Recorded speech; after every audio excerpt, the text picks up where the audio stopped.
coopération entre le secteur privé et les acteurs de développement, et j'irais même jusqu'à dire les acteurs humanitaires, donc là on se place beaucoup plus dans un contexte d'urgence, est faisable. Là, je pense où il y a un problème majeur actuellement, c'est quand on s'axe plutôt sur le dialogue et le langage parlé par les différents acteurs.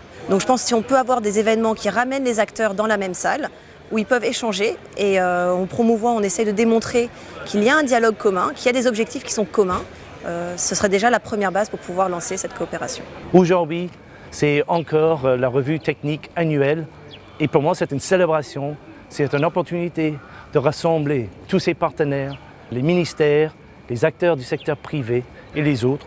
Commencer déjà tout début par pouvoir identifier qui sont ces acteurs du domaine privé et enfin le mettre dans une table pour pouvoir essayer de parler quels sont les réels problèmes liés au secteur de l'eau, hygiène et assainissement.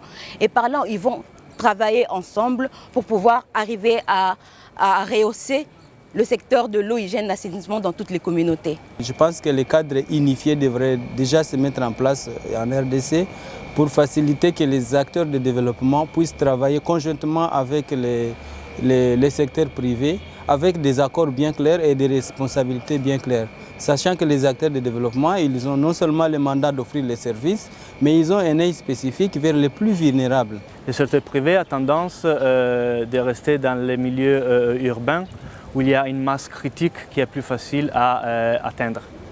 Par contre, là on sait qu'au milieu rural, il y a un gros problème d'accès aux pièces détachées. Et donc c'est sur ce niveau-là que le secteur privé peut jouer un rôle.